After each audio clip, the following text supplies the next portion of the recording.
agafa mu ggwanga erya Siriya butereevu munnange mu kibuga Damascus galaga ti munnange Assad mu kudduka yadduse n'obutitimbe bwa ssente ate munnange abayeekera baalaze obusungu obutagambika ne batuuka n'okubeera nga boonoona amalaalo aga kitaawe. Kati munnange ebizuuse biraga nti abadde pulezidenti wa Siriya Bashar al-Assad wa myaka 59 ono munnange yamaze wiiki 2 nga yeetegekera okudduka mu ggwanga awangangukire e Russia ne famire ye yonna. Mu wiiki ezo 2 Assad yabadde yamaze dda okubeera nga akaanya ne pulezidenti wa Russia Vladimir Putin eyamuwadde obubudamu n'abafamire ye bonna okuviira ddala ku baana be, bakizibwe, bassenga, bajjajjaabe, bakkojja n'abalala. Mu kkukuta okw'amaanyi Assad yasoose kussa ku nnyonyi za mirundi 4 abantu be nga ziriko buli kimu kye yeetaaga mu bulamu obwa bulijjo, era wiiki ey'okubiri yagenze munnange okutuuka nga abantu be bonna omuli ne mukyala we Asma Assad enzaalwa eya Bungereza n'abaana baabwe 3 nga bafulumye dda eggwanga. Abafamire ya Assad basangiddwa mu mawanga ag'enjawulo okuli Bungereza, Amerika n'amalala mu Bulaaya. Nabo munnange baavuddeyo ne bagenda e Russia mu kifo ekyekusifu. Omukutu ogw'amawulire mu ggwanga erya Russia ogumanyiddwa nga Rossiya Segonya gwalaze nti Assad nga tannadduka mu kiro ekyakeeseza Sande nga Desemba 7 mu nnyonyi ya Russia. Assad yasooka munnange kutikka butitimbe bwa ssente enkalu ez'amawanga ag'ebweru okuli $, pawundi, euro, rubles, yen n'endala gattako munnange ebibokisi ebya zaabu. Kigambibwa nti ssente ezo teyazijja mu bbanka enkulu eya Siriya wabula mbu zibadde mbu zikuumibwa mu mbirize ez'enjawulo, era nga ssente ezo kwabadde nga atoola okusasula ebyokulwanyisa ebiva mu Iran, Russia n'ensi endala mu bbanga ery'emyaka 13 abayeekera gye bazuzumbiza gavumenti ye. Omukutu ogw'amawulire ogwa Reuters gwategeezezza nti gavana wa bbanka enkulu eya Siriya Issam Hazima n'omumyuka we Meisa Sabrin bakyali mu ggwanga era bakakkalabya emirimu gyabwe. Abayeekera abawambye gavumenti ya Assad ab'ekibinja ekya Hayat Tahrir al-Shams HTS kigambibwa nti basisinkanye gavana Hazima n'omumyuka we Sabrin ne bababuuza 4 ku ssente ne zaabu Assad byagambibwa munnange okudduka nabyo, wabula bano bannyonnyodde nti ssente zonna eza bbanka enkulu tezaakwatiddwako. Ddyo eggwanga erya Isirayiri bwe twogerera bino munnange lifiira ku ggwanga erya Siriya, era nga eno bwe batyo bakasukayo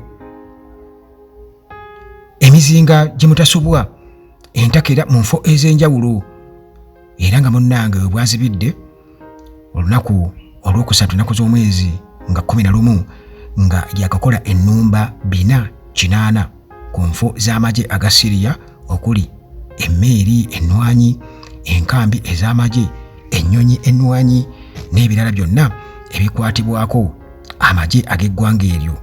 Eggye erya Isirayiri erya Israel Defense Forces IDF nga lyamaze dda n'okuwamba ekitundu ekya buffer zone ekyabadde kyawula eggwanga eryo ku Siriya nga tewakkirizibwawo magye gonna ligamba nti likuba Siriya kunafuya amagye gaayo. IDF eggye lya Isirayiri lyagala abayeekera obanamalira ebikujjuko bye balimu okuwangula abadde pulezidenti w'eggwanga eryo al-Assad amaze emyaka 24 nga afuga nga bongedde okunafuya amagye gaalyo. Isirayiri ne Siriya bazze banenengana okuva omwaka ogwa 1949 mu lutalo olw'amaanyi ne batandika okulwana entonotono nga bwe bakola endagaano ez'emirembe. Isirayiri enenya Siriya okubudamya abakambwe abagiwalana yo beeyita bannalukalala nga n'aba Hezbollah balinayo ekitebe nga Siriya enenya Isirayiri okweddiza ettaka lyayo nga bwe yakola mu lutalo olwa 1966 bwe lwaggwa n'etwala ebisozisozi ebya Golan Heights nga ne gye buli kati ebiyita byayo. Amawulire aga Al Jazeera gaalaze engeri ennyonyi za IDF ennwanyi bwe zaakoze ennumba 48 ku nfu z'amagye ne bazikuba okusaanawo.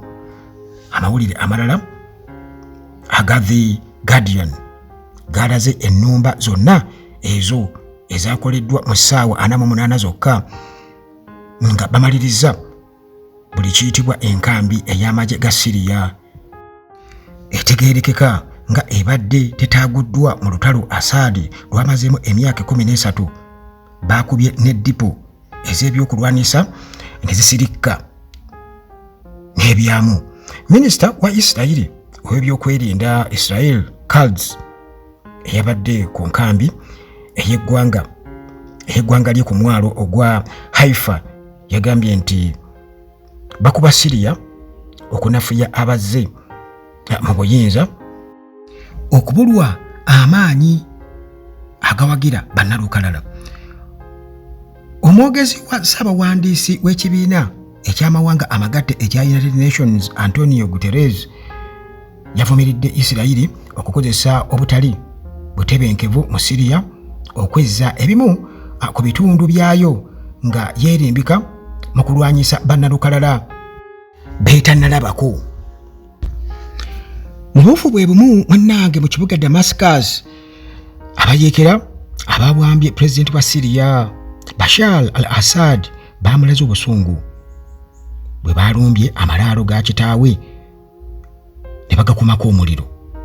Abajaasi ababadde abakambwe ennyo okukira ennumba balumbye amalaalo we baaziika taata wa Assad Hafez al-Assad agasangibwa mu kibuga eky'e Kadaha gyazaalwa ne bagoonoona byansusso. Amalaalo gano kwe baaziika maama wa Assad Anisa ne mutabani we omukulu Basel. Amalaalo gano agazimbibwa mu nnyumba gamenyeddwa n'ebipapajjo ne bapekumako omuliro. Okakasa nti tebasaaga munnange abajaasi bakkiriza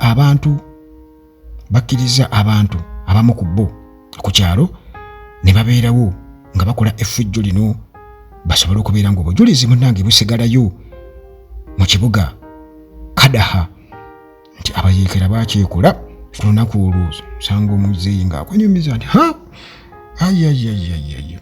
Kakati munnange abayeekera abakulemberwa akabinja ka Hayat Tahrir al-Sham oba HTS okuva munnange lwe baawamba bazze beetooloola ebitundu ebya Siriya nga basaanyaawo ebifaananyi n'ebibumbe ebibijjukizo ebya Assad ne kitaawe Hafez abaafugira eggwanga eryo emyaka 54. Kakati munnange okugobwa kwa Assad nga benkutegeezezza nti gabadde mawulire gassanyu eri Isirayiri.